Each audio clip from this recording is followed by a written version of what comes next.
ஆகாயின் புத்தகம் 2ஆம் அதிகாரம் எடுத்து வைத்துக் கொள்ளுங்கள். ஆகாயின் புத்தகம் 2ஆம் அதிகாரம் 19வது வாக்கியத்தை ஒருவர் நிதானமாக வாசிக்கலாம். ஆகாய் 2:19. களஞ்சியத்தில் இன்னும் விதை தானியம் உண்டோ? திராட்சை செடியும் அத்தி மரமும் மாதளம் செடியும் ஒலிவ மரமும் கனிகொடுக்கவில்லையே, நான் இன்று முதல் உங்களை ஆசீர்வதிப்பேன் என்று சொல்லுகிறார் என்றார். இந்த ஆகாய் தீர்க்கன் வழியாக ஒரு வாக்கியம் இங்கு சொல்லப்பட்டிருக்கிறது. அதனுடைய பொருள் என்ன? களஞ்சியத்தில் விதை தானியம் உண்டோ? இல்லை. திராட்சை செடியும் அத்தி மரமும் மாதளம் செடியும் ஒலிவ மரமும் கனிகொடுக்கவில்லை, நான் இன்று முதல் ஆசீர்வதிப்பேன். நம்முடைய வாழ்க்கையில் ஆசீர்வாதம் என்றால் என்ன? நமது வாழ்க்கையிலே செழிப்பு இருந்தால் ஆசீர்வாதம். நம்முடைய வங்கியிலே பணம் அதிகமாயிருந்தால் ஆசீர்வாதம். நாம் எண்ணுவதெல்லாம் நடந்தால் ஆசீர்வாதம்.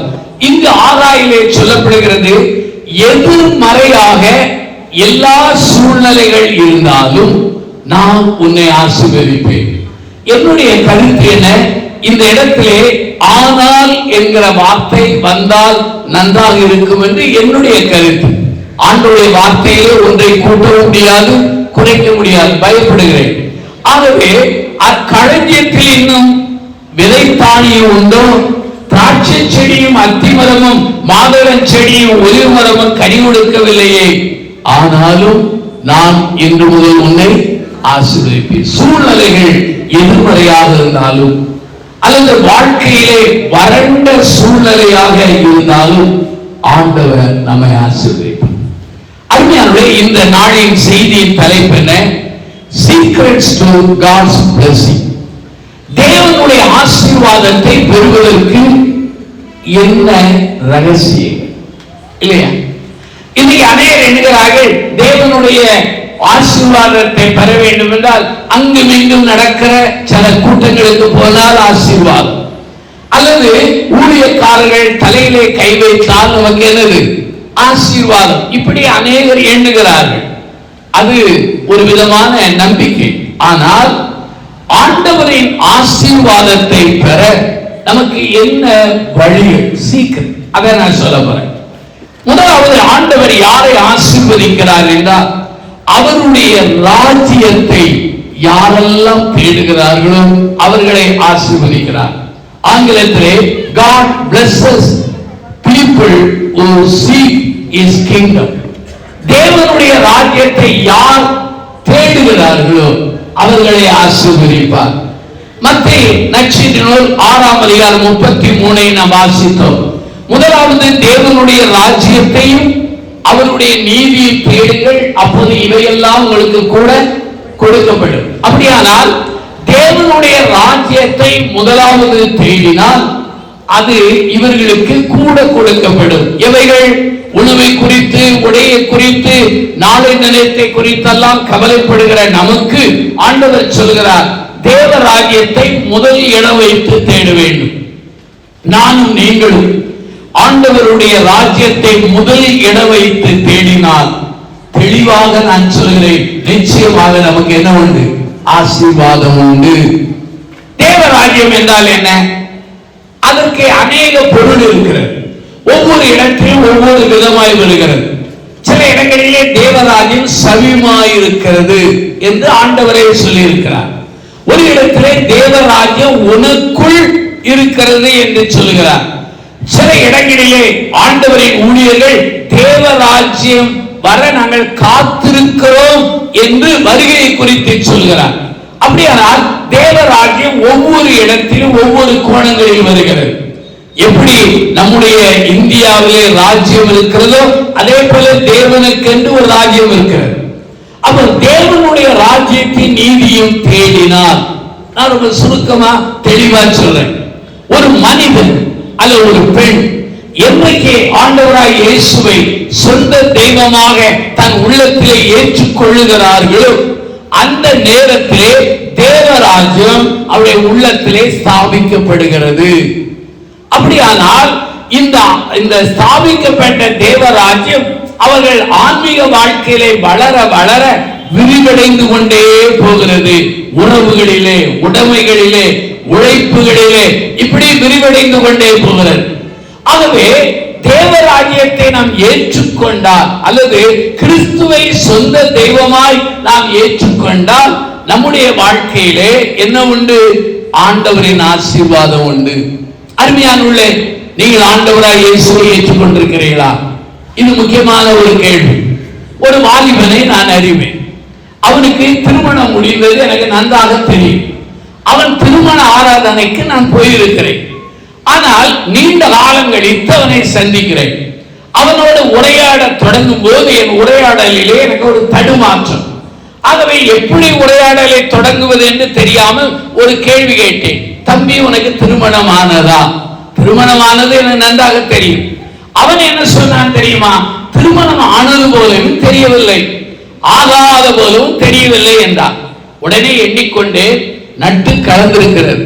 ஆகவே கீழ்ப்பாக்கத்தில் தான் இவனை சேர்க்க வேண்டும். திருமணமானவன் என்ன சொல்வான்? ஆகிவிட்டது என்று சொல்வான். என்னை போல திருமணம் ஆகாதவர்கள் என்ன சொல்வார்கள்? ஆகவே இல்லை என்பார்கள். இவன் சொன்னான், ஆனது போலவும் தெரியவில்லை, ஆகாத போலவும் தெரியவில்லை. ஆகவே நட்டு கலந்திருக்கிறது. இப்ப நம்ம திருச்சபை மக்களை பார்த்து இயேசுவை ஏற்றுக்கொண்டீர்களா என்றால் ஏற்றுக்கொண்டது போலும் தெரியவில்லை, ஏற்றுக்கொள்ளாதவரும் அதுக்கு தான் அந்த நட்டை சரி பண்ணதான் கன்வென்ஷன் கூட்டம், வேற ஒண்ணுமே கிடையாது இல்லையா? அப்போ இயேசுவை ஏற்றுக்கொள்ளாமல் தேவராஜ்யத்துக்கு போக முடியாது.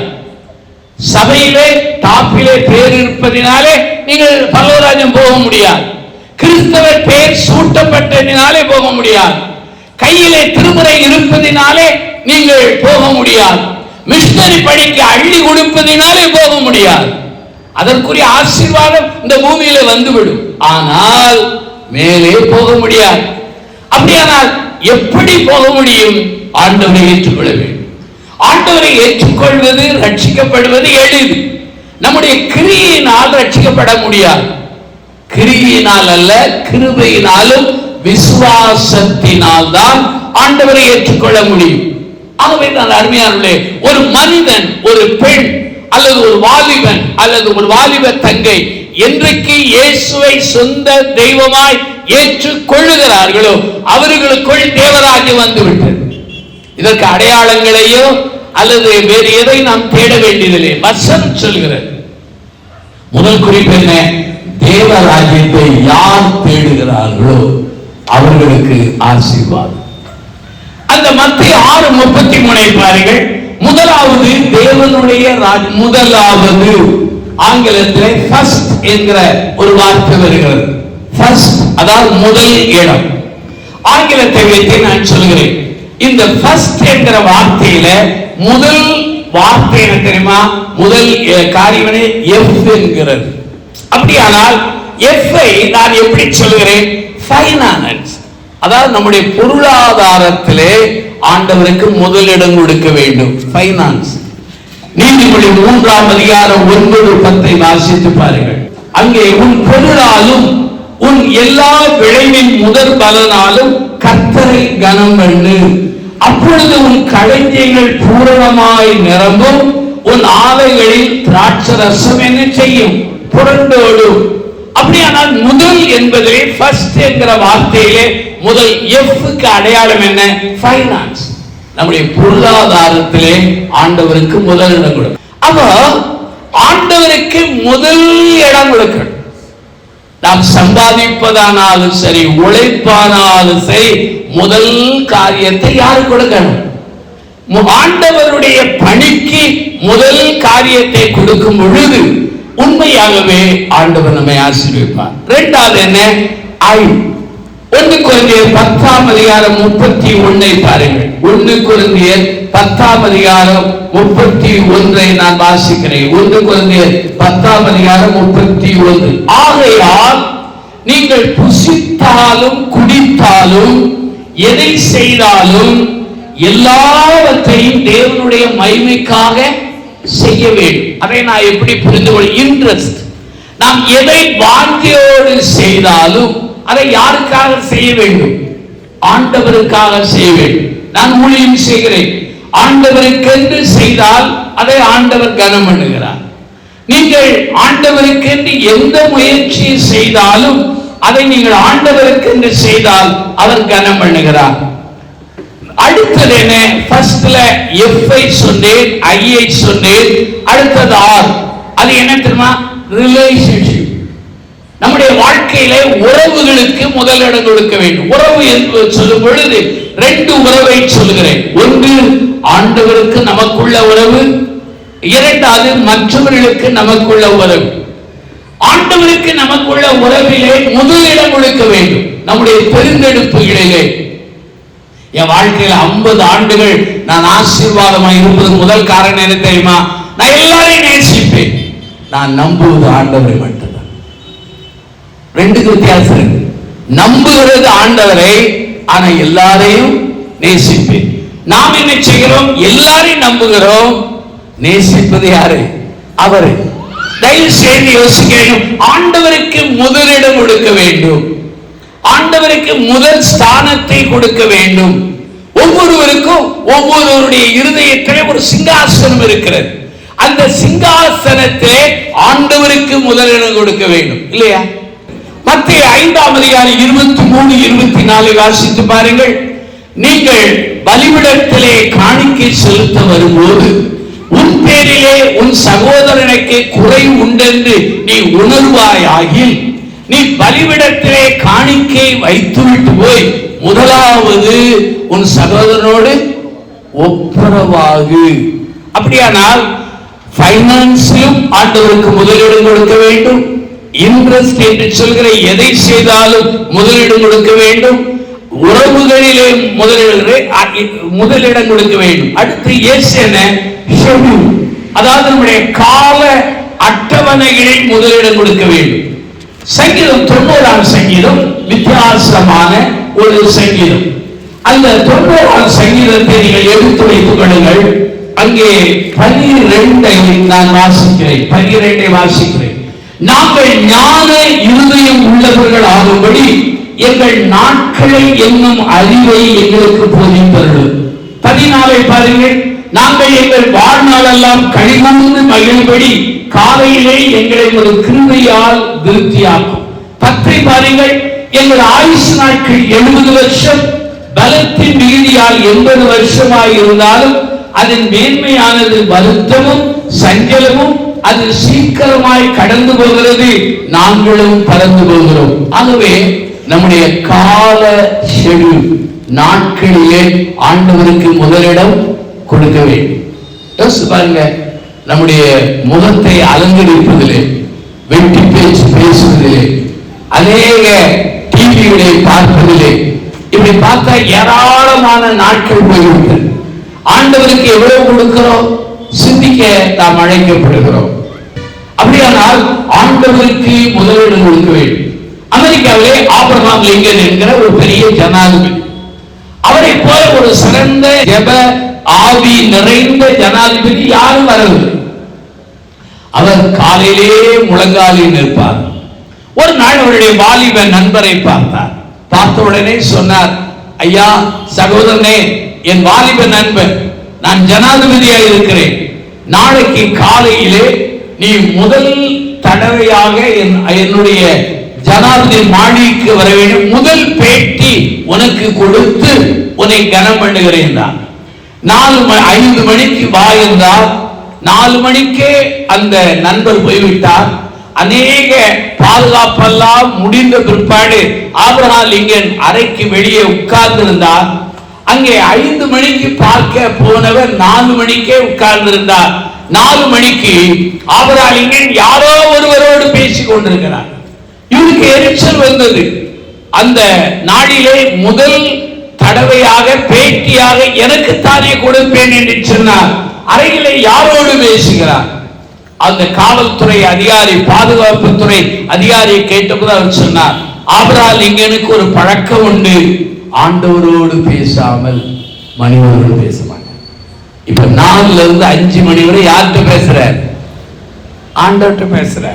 அப்போ நம்முடைய காலங்கள் நாட்களிலே எப்படி அடுத்தது என்ன? தீ, ட்ரபிள். சங்கீதம் 50ஆம் சங்கீதத்தை எடுங்கள். உங்கள் துன்பங்கள் துயரங்களில் கூட நாம் யாரை முதலிடம் கொடுக்க வேண்டும்? ஆபத்து காலத்தில் 50:15 ஆபத்து காலத்தில் என்னை நோக்கி கூப்பிடு, நான் உன்னை விடுவிப்பேன், நீ என்னை. அப்ப ஆபத்து வரும்போதுதான் ஒரு மனுஷனுடைய கேரக்டர் வெளியே வரும். ஆபத்து வரும்போது அவன் எங்கே ஓடுகிறான், யாரை தேடுகிறான், யார் பாதத்தை விடுகிறான், யாரை நோக்கி காலை பிடித்து கெஞ்சுகிறான், இதை வைத்து அறிந்து கொள்ளலாம். ஆனால் ஆண்டவரை அறிந்தவன் என்ன செய்வான்? தேவராஜ்யத்துக்கு முதலிடம் கொடுத்தவன் என்ன செய்வான்? ஆபத்து காலத்தில் யாரை நம்புவான்? கர்த்தரை நம்புவான். பல வருஷங்கள் முன்பாக என் ஊழியத்தின் ஆரம்ப காலங்களிலே திடீரென்று இந்த 2 கால்களும் ஒரு கையும் விளங்காமல் போனது. வீட்டிலே என்னை வைத்து பராமரித்தார். அந்த சமயத்திலே நான் ஒரு கைவிடப்பட்ட ஒரு நிலைமை, வியாதி முற்றியது. மருத்துவமனைக்கு அழைத்து சென்றார்கள். உயிர் இருந்தது, ஆனால் நினைவில்லை. மருத்துவமனையிலே என் தாயார், பக்தி நிறைந்த தாயார், ஆகவே மழிவிச்சை கேட்டு ஜெபித்துக் கொண்டிருந்தார்கள். திருச்சபையார் எல்லாரும் ஜெபித்தார்கள். உயிர் இருந்தது, நினைவில்லை, நினைவு இழந்தவனாயிருந்தேன். மருத்துவர்கள் வந்து சொன்னார்கள், கடைசி கட்டத்தில் இருக்கிறார், பிழைப்பது அறிவு என்றார். அப்போது நான் ஒரு காட்சியை பார்த்தேன். அது தரிசனமா சொப்பனமா என்று என்னை வேறுபடுத்த முடியவில்லை. தரிசனம் என்றால் நன்றாக நினைவில் இருக்கும்போது காண்பது தரிசனம், தூக்கத்தில் வருவது சொப்பனம். ஆகவே அது தரிசன சொப்பனை வேறுபடுத்தவில்லை. ஒரு பெரிய மரம், அந்த மரம் முழுவதும் பழங்கள் அப்படியே தொங்குகிறது. ஒரு மனிதன், திருடனை போல ஒரு மனிதன் இருக்கிறார், கையில ஒரு கோடாலி வைத்திருக்கிறார். இந்த மரம் இருக்க போய்தானே இவ்வளவு கனி என்று மரத்தின் வேரை பிடுங்குகிறார். வேரை பிடுங்க முடியவில்லை.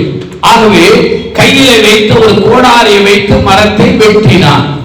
மரம் அப்படி சாய்ந்து விழுகிறது. ஒரு சத்தம் கேட்கிறது, நீயே அந்த மரம். தரையில் விழுந்தால் உனக்கு மரணம். தரையில் அப்படியே விழுகிறது. இது எப்படி பார்த்து எனக்கு தெரியாது, நான் பார்த்தது உண்மை. ஒரு வெள்ளை அங்கி உடுத்தியவர், சுறுசுறான முடிய உடையவர், முக பிரகாசம், சூரியனை போல பிரகாசம். அந்த மனிதர் என்ன செய்தார்? அந்த மரம் விழுகிறது, மரத்துக்கு நேராக பின்பக்கமாக மார்பை வளைத்தார். மரத்தரையை அந்த மார்பிலே விழுந்தது. அவர் சொன்னார், நான் உன்னை ஏற்றுவேன், தாங்குவேன், சுமப்பேன். விழித்துக் கொண்டேன். அம்மாவை கூப்பிட்டு, இதை எங்கே வைத்திருக்கிறீர்கள்? மருத்துவமனையிலே. ஏன் என்றேன், உன் நிலைமை மோசமானது. நான் சொன்னேன், யாரோ என் தலையிலே தண்ணீர் ஊற்றியது போல இருக்கிறது பாருங்கள் என்றேன். அவர்கள் மருத்துவர் அழைத்து பார்த்தால் லைட் மஞ்சள் கலர்ல வேர்த்து வேர்த்து கொட்டுகிறது. மருத்துவர் சொன்னார், இறக்க போகிற மனிதனுக்கு கடைசியா வேர்க்கும் என்றார். ஆகவே வேர்த்து கொட்டியது. மறுபடியும் நான் நினைவு இழந்தேன். மறுபடியும் காலையிலே நினைவு வரும்போது என் 2 கால்களும் கையில் சுகமானது. அதை தாங்கினவர் யார்? என் ரட்சகராகிய இயேசு. இன்னைக்கு வரையிலும் நான் உடைந்த மரம் தான். அவர் மார்பிலே தாங்குகிறார். என்றைக்கு மார்பை எடுக்கிறாரோ அன்றைக்கு இந்த மரம் என்ன செய்யும்? கீழே விடும். அது எப்போது என்ன தெரியாது. அந்த மருத்துவர் என சோமானவன சொன்னார், உன்னுடைய இருதயம் ரொம்ப பலவீனமா இருக்கு. அது ஏதோ ஒரு ஆங்கிலத்தில் ஒரு பெயரை சொன்னார். சொல்லிவிட்டு சொன்னார், பென்சிலிலே ஏதோ ஒரு இன்ஜெக்ஷன், அந்த ஆயில் இன்ஜெக்ஷனை நீ போட வேண்டும், மாதத்துக்கு ஒரு முறை, வாழ்நாள் முழுவதும் போட வேண்டும். 23ஆம் தேதி போட்டால் அடுத்த மாதம் 22ஆம் தேதி வந்தால் கையும் காலம் ஆட ஆரம்பிக்கும். அதை போட்டுக் கொண்டிருந்தேன். ஒரு நாள் அந்த மருத்துவர் சொன்னார், 4 ஆண்டுகளுக்கு மேலாக நீ பிழைப்பது அரிது, கஷ்டம் வேண்டாம். சொன்ன மருத்துவர் அவர் இறந்து போனார். ஒரு இடத்துல நான் இத்தனை வருஷம் உயிரோடு இருக்கிறேன். ஒரு நாள் அழுதேன், ஆண்டவரே இந்த ஊசியை நான் போட முடியாது, கதறி அழுது அப்படியே கட்டிலில் தூங்கி போனேன். ஆண்டவர் என்னை சோப்படுத்தினார். இன்று வரையில் இந்த மருந்தை நான் போட்டதில்லை. ஏன் சொல்லுகிறேன் என்று சொன்னால், நம்முடைய துன்பம் வரும்போது யாரை தான் பிடிக்கணும்? பெற்றோரை கூட பிடிக்க முடியாது, நண்பர்களை கூட பிடிக்க முடியாது, எல்லாம் நம்மை கைவிடலாம். யாரை பிடிக்கணும்? ஆனாதான் சொன்னேன், மத்திய 6:37 முதலாவது என்பதற்கு ஃபர்ஸ்ட் என்பதற்கு எஃப் ஃபைனான்ஸ், இரண்டாவது ஐ இன்ட்ரெஸ்ட், ஆர் ரிலேஷன்ஷிப், எஸ் என்பது ஷெட்யூல், காலம் என்பது டி என்பது ட்ரபிள். அப்படியே அருமையானவர்களே, தேவ ராஜ்யத்தை நீ தேடினால் உன்னை ஆசீர்வதிப்பார். தேவ ராஜ்யத்தை தேடவில்லை என்றால் அதை என் வாயால் சொல்ல முடியவில்லை. filling the blanks, நீங்களே நிரப்பிக் கொள்ளுங்கள். இரண்டாவது குறிப்பு, ஆண்டவர் யாரை ஆசீர்வதிக்கிறார்? God blesses people who depend on his power. யாரெல்லாம் தேவனுடைய வல்லமையை சார்ந்து கொள்கிறார்களோ அவர்களை ஆசீர்வதிப்பார். அப்போஸ்தலர் 3ஆம் அதிகாரத்துல ஒரு மனுஷன் அலங்கார வாசல்ல உட்கார்ந்து இருக்கான். அலங்கார வாசல்ல உட்கார வைக்கப்பட்டிருக்கிறான். அவன் நிலைமை அலங்கோலம். நீங்கள் அப்போஸ்தலர் 3ஆம் அதிகாரம் 1-2 வாசித்தால் அவனுக்கு பேர் இல்லை, அவனுக்கு சுகம் இல்லை, அவனுக்கு உறவினர்கள் இல்லை, பணம் இல்லை, ஆலயத்துக்கு செல்ல வழி இல்லை. அடுத்தது என்ன? இயேசுவும் இல்லை. உடனே அங்கே பேதுருவும் அங்கே யோவானும் சொல்லும் பொழுது அவரிடத்தில் ஏதாவது கிடைக்குமா என்று பார்க்கிறார். அப்போதுதான் பேதுரு யோவானும் சொல்கிறார்கள், என்னிடத்தில் வெள்ளியும் பொன்னுமில்லை, என்னிடத்தில் உள்ளதை நான் உங்களுக்கு தருகிறேன். பல காலங்கள்ல ஆண்டவருடைய அடியார்கள் ஜெபித்தார்கள், அற்புத சுகம் வந்திருக்கு. இப்போ நம்மாலே அதை காண முடியல. பழைய கால ஊழியர்களிடத்திலே வெள்ளியும் பொன்னும் இல்லை, ஆனா அதிகாரம் இருந்தது, வல்லமை இருந்தது, அற்புதம் செய்கிற சக்தி இருந்தது. ஆனா இப்போ எல்லா ஊழியரிடத்திலும் என்ன உண்டு? வெள்ளியும் உண்டு, சொல்லுங்க, பொன்னும் உண்டு, கால் மிதிக்கிற தேசம் எல்லாம் அவளுக்கு சொந்தமும் உண்டு. ஆனா என்ன கிடையாது? என் வாழ்க்கையில 50 வருஷத்துல படிச்சேன், பணம் வர வர விசுவாசம் குறைகிறது, பணம் வர வர வர ஜெபம் குறைகிறது, பணம் வர வர பக்தி என்ன செய்கிறது? குறைகிறது. உங்களே எடுத்துக்கொள்ளுங்கள், குழந்தை இல்லாத காலத்தில் அழுத ஜெபம் இன்றைக்கு இருக்கிறதா? ஒரு தங்கச்சிக்கு குழந்தை இல்லை, அவளுக்காக நாங்கள் ஜெபித்தோம். குழந்தை 1 அல்ல 2 அல்ல, அப்படி பிறந்துட்டே இருந்துச்சு. ஒரு 20 வருஷம் கழிச்சு அந்த தங்கச்சி போய் பார்க்க போனேன். தங்கச்சி, உன் பிள்ளைகள் எல்லாம் எப்படி இருக்காங்க? அவங்க அண்ணன் ஐயா உட்காருங்க சொல்லிட்டு சொன்னாங்க, அந்த பேய்கள்லாம் எங்க போயிருக்குன்னே தெரியலன்னா. நான் அப்பதான் கேட்டேன், உன் பிள்ளைக்கு பேர் பேய் பிசாசான்னு. இல்லையா, ஏண்டா பெத்தோன்னு என்ன இருக்கு, தலையில அடிக்க. இப்ப வாங்க, அன்னைக்கு இருந்த ஜெபம் இன்னைக்கு, வேலை இல்லாத காலத்தில் இருந்த ஜெபம் இன்னைக்கு இல்லை, வீடு இல்லாத காலத்தில் இருந்த ஜெபம் இன்றைக்கு இல்லை, நம்முடைய வாழ்க்கையிலே வறுமை இருந்த காலத்தினுடைய ஜெபம் இன்றைக்கு இல்ல. ஆனால் தான் நான் சொல்கிறேன், எந்த மனிதனை ஆண்டவர் ஆசீர்வதிப்பார்? தேவ வல்லமையை நீ சார்ந்து கொண்டால், இல்லையா, தேவனுடைய அதிகாரத்தை நீ சார்ந்து கொண்டால் உனக்கு என்ன உண்டு? ஆசீர்வாதம் உண்டு. மருத்துவருக்கு போறதை நான் தப்புன்னு சொல்ல மாட்டேன், ஆனா மருத்துவரை காட்டில் பெரிய மருத்துவரை நாம் சார்ந்து கொள்ள வேண்டும். அது மிக முக்கியம். மருந்து சாப்பிடாததினால் நீங்கள் பரலோகத்துக்கு போக மாட்டீர்கள், சாப்பிட்டதினாலே நரகத்துக்கு போக மாட்டீர்கள். ஆண்டவரை ஏற்றுக்கொண்டால் தான் போக முடியும்.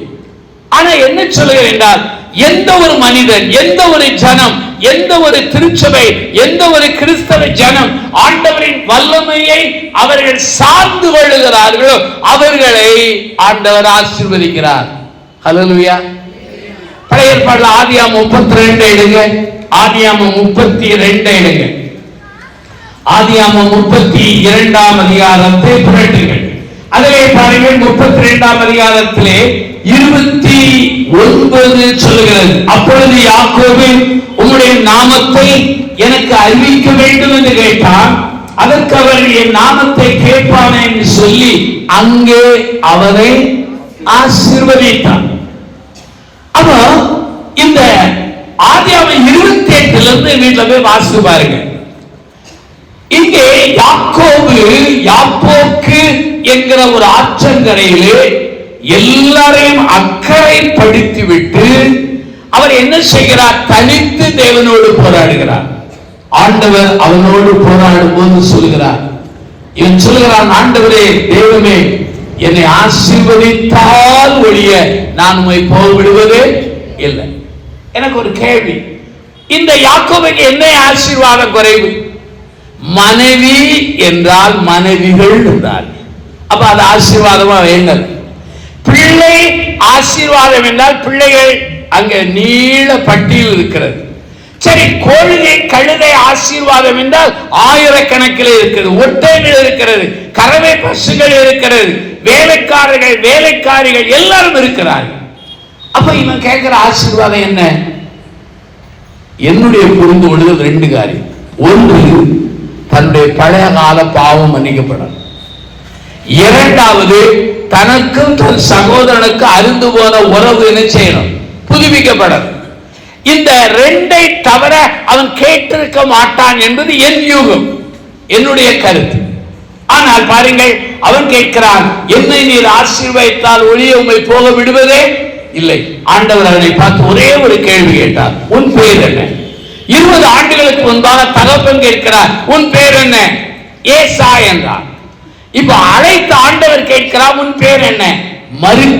மறைக்க முடியல. நான் உங்களை பார்த்து உங்க பேர் என்னன்னு கேட்டா, உங்க ஞானஸ்தானத்துல கொடுத்த பேரை சொல்வீர்கள். நான் உங்க பேரை கண்டுபிடிக்க ஒரு வழி சொல்றேன். நீங்க எந்த பாவத்தை செய்கிறீர்களோ அதில் ஆணாக இருந்தால் அவனை போடுங்கள், பெண்ணாக இருந்தால் அவளை போடுங்கள், பேர் வந்துவிடும் இல்லையா? கோள் சொல்லுகிற பழக்கம் இருந்தால் கோள் சொல்லுகிறவன் கோள் சொல்லுகிறவன் இல்லையா? அப்போ இவன் பேரை கேட்டவுடனே இவன் யாக்கோபு என்றால் அந்த இடத்துல ஆசீர்வதித்தான்.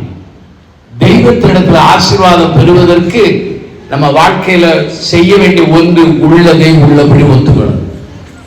அவற்றுமே நான் பிரமாதமான நீதிமான் என்று சொன்னால், ஆண்டவரே என் நிலைமை உங்களுக்கு தெரியும், நான் யார் என்று உங்களுக்கு தெரியும்.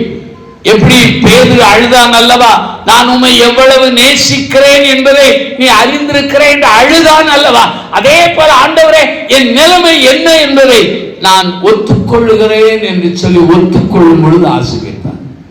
அவருடைய ஆசீர்வாதம் 3 விளைவுகள். முதலாவது பேர் மாற்றம். என்ன பேர்?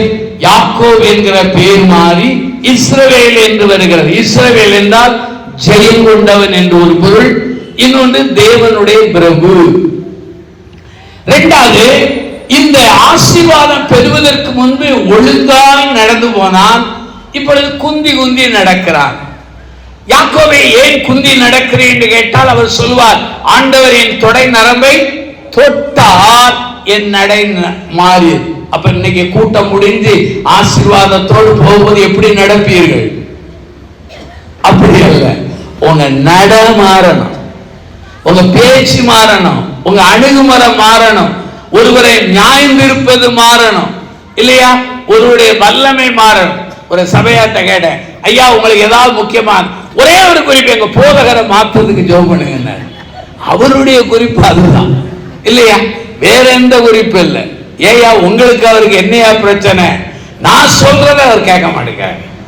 நான் சொல்றேன், பஸ்ல ஒரு டிரைவர் ஓட்டுவார், ஓட்டிட்டு போகும்போது நீங்க பக்கத்துல இருந்து லெப்ட் ரைட் பிரேக் போர்டு கீரை மாத்தினா பஸ்ஸை விட்டு நிறுத்தி முதல்ல உன்னை இறக்காமல் பண்ண மாட்டோம். ஆனா நம்ம போதவர்கள் அதை செய்யல. ஏன் சொல்றேன் தெரியுமா? அதுவே ஜனம் அவன் நடை மாறி. மூணாவது என்ன தெரியுமா? 33ஆம் அதிகாரம் 1-3 வாக்கியங்களை வாசித்தால் 20 ஆண்டுகள் பகையாளியார் ஏசா யாக்கோபு. ஏசா ஒரு நாளில் 20 ஆண்டுகளுக்கு முன்பே சொன்னார், ஒரு நாள் எனக்கு சமயம் வரும், என் சகோதரனை கொன்று போடுவேன். இப்ப 20 ஆண்டுகள் கழித்து அவர்கள் சந்திக்கிறார். யாக்கோபின் தரையிலே விழுந்து நமஸ்காரம் பண்ணி வணங்குகிறார். ஏசா ஓடி வந்து கட்டி அணைத்து முத்தமிடுகிறார். இப்ப என்ன ஆயிடுச்சு? உறவு புதுப்பிக்கப்பட்டது. அருமையானவர்களே, இந்த யாக்கோபு தான் சொந்த பலத்தை அவன் சார்ந்து கொள்ளல, ஆண்டவரின் வல்லமையை சார்ந்து கொண்டார். உங்கள் உறவுகளில் பிரச்சனையா? உங்கள் நடைகளில் பிரச்சனையா, உங்கள் வாழ்க்கையில பிரச்சனையா? யார் ஆண்டவரின் வல்லமையை சார்ந்து கொள்ளுகிறார்களோ அவர்களை ஆண்டவர் ஆசீர்வதிப்பார். சங்கீதம் 65:2 சொல்கிறது, ஜெபத்தை கேட்கிறவரே மாம்சமான யாவரும் இடத்தில் வருவார்கள். 1 ராஜாக்கள் 17:1 சொல்கிறது, எலியா சொல்கிறார், தேவனுக்கு முன்பாக நிற்கிற நான் சொல்லுகிறேன், என் வாயின் வார்த்தை அல்லாமல் தேசத்திலே மழை பெய்யாது என்றான். அவன் சொல்லுகிற பீடிகை வார்த்தை என்ன? தேவனுக்கு முன்பாக நிற்கிற நான். அதன் பொருள் என்ன? அவன் ஆண்டவரின் வல்லமையை சார்ந்து கொண்டான். 2 நாளாகமம் 20:3 பாருங்கள். யோசபாத்துக்கு விரோதமாக எதிரி ராஜாக்கள் சூழுகிறார்கள். யோசபாத் பயந்து எல்லாரையும் அழைத்து அவர்களை ஒருமுகப்பட்டு ஜெபிக்கிறார். ஜெபித்த போது எதிரிகள் ஒருவருக்கு விரோதமாக ஒருவர் விழுந்தார்கள். அங்கே 2 நாளாகமம் 20:27 வாசித்தால் அங்கே என்ன சொல்லப்படுகிறது? அங்கே மகிழ்ச்சியோடு ஆண்டவரை துதிக்கிறார். எஸ்தரின் புத்தகம் 4:16 பாருங்கள். யூத மக்களுக்கு விரோதமாக சட்டம் இயற்றப்பட்டது. ஆனா அந்த சூழ்நிலையிலே எஸ்தர் மகாராணி சொல்கிறார், நான் செத்தாலும் சாகிறேன். ஆண்டவருடைய சன்னிதானத்தில் 3 நாட்கள் புசியாமல் குடியாமல் நாதியில் தாதிமாறு உபவாசிப்போம் என்று உபவாசித்தார். ராஜா இவர்களை அழைக்கவே இல்லை, இந்த ராணியை. ஆனால் இவள் ராஜ வஸ்திரம் தரித்து முன்னாலே போய் நிற்கிறாள். அவன் செங்கோலை நீட்டுகிறான். நடந்தது என்ன?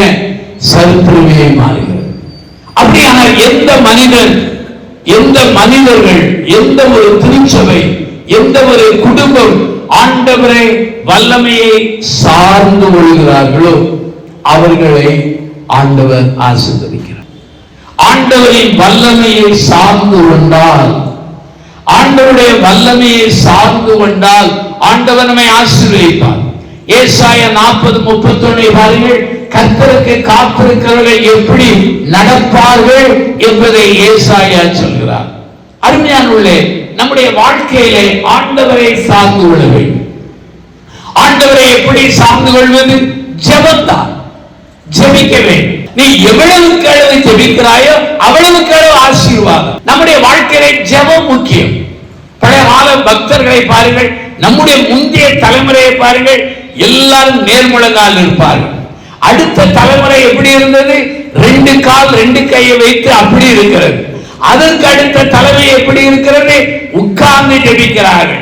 வருங்கால தலைமுறை எப்படி இருக்கும்? போதகர் சேர்ல உட்கார்ந்து பேசுவார், சபையார் படுத்து கொண்டு கேட்பார். இதான் நடக்கும். ஆனா இன்னைக்கு மக்கள் எல்லாம் எழுப்புதுங்க. இந்த காலத்து எழுப்புதெல்லாம் போலி எழுப்புதல். ஆனா அப்ப என்ன அர்த்தம்? எழுப்பு வரவே இல்லை, எங்கேயோ தூரத்தில் இருக்கு. ஒருவேளை வட இந்தியாவில் இருக்கோ தெரியல, அல்லது ஏதோ ஒரு பிரசிங்கியாருடைய கூட்டத்தில் இருக்கோ தெரியல. நம்ம சபையில இப்ப எழுப்பதில்லை. எழுப்பதற்கு காரணமானவர்கள், எழுப்பதற்கு அவங்க ஊன்றுகோலா இருந்தவர்கள் கூட எழுப்பதற்கு பாடுபடவில்லை. நான் தைரியமா சொல்வேன். ஏனென்றால் நான் சார்ந்து கொண்டது ஆண்டவரை. ஏன் தெரியுமா? இன்னைக்கு எல்லாரும் பணத்தினாலே யாவரையும் விலை வாங்கக்கூடிய நிலையில் வந்து விட்டது. ஆண்டவரை சார்ந்து இன்னைக்கு சபை ஜெபிக்கட்டும், ஆண்டவரை சார்ந்து குடும்பம் ஜெபிக்கட்டும், ஆண்டவரை சார்ந்து ஊழியர்கள் ஜெபிக்கட்டும், ஆண்டவரை சார்ந்து ஜெபிக்கட்டும். ஒரு அருமையான காரியம். யோசுவாவின் புத்தகத்தை எடுங்க, மெதுவா எடுப்போம்.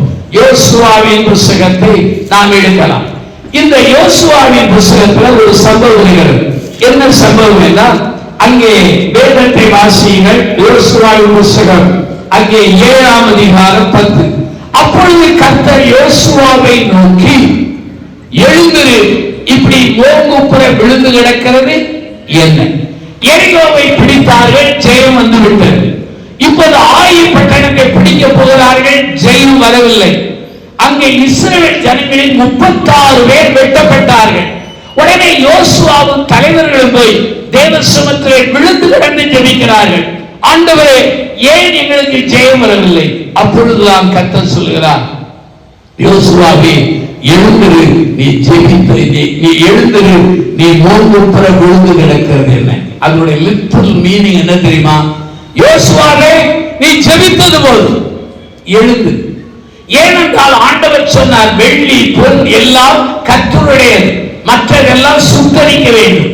6ஆம் அதிகாரத்திலே 17-18 வருகிறது. 17-18 வருகிறது. ஆனால் ஒரு மனிதன் ஆகான் அங்கே நேர்த்தியான பாபிலோன் சால்வை, வெள்ளி சேக்கல், பொன் தாளத்தை எடுத்துக்கொண்டு ஒழித்து வைத்துக் கொண்டான். ஆண்டவர் சொன்னார், இதோ உன் ஜனங்கள் பாவம் செய்தார். பாவத்தை வைத்துக் கொண்டு எத்தனை மணி நேரம் ஜெபித்தாலும் அங்கு விமோசனம் கிடையாது. ஆனாதான் இந்த யோசுவா பார்த்து சொன்னார், யோசுவாவை நீ ஜெபித்த போது எழுந்து. அப்ப நீங்க கேட்கலாம், ஐயா நீங்க ஜெபத்துக்கு விரோதியா? இல்ல, அதிகமாக ஜெபிக்கிறவர். ஆனால் அக்கிரமம் பாவம் என்கிற அந்த முகமுடியை போட்டுக்கொண்டு ஜெபிப்பதினால் எழுப்புதல் வரவே வராது, ஜெயிப்பு வராது. விட்டு விட்டு ஜெபிக்க அழைக்கப்படுகிறோம். 2 குறிப்புகளை சொன்னேன். முதல் குறிப்பு என்ன? எந்த மனிதர்கள் ஆண்டவரின் ராஜ்யத்தை தேடுகிறார்களோ அவர்களை ஆசீர்வதிப்பார். எந்த மனிதர்கள் ஆண்டவரின் வல்லமையை ஜெபத்தினாலே சார்ந்து கொள்கிறார்களோ அவர்களை ஆசீர்வதிப்பார். மூன்றாவது என்ன? எந்த மனிதர்கள் ஆண்டவரின் மகிமைக்காக வாழுகிறார்களோ அவர்களை ஆசீர்வதிப்பார். God blesses people who live for his glory. யாரெல்லாம் ஆண்டவரின் மகிமைக்கு, நம் மகிமைக்காக அல்ல. 2 விதத்திலே ராஜ்யத்தை கட்டுகிறார்கள்.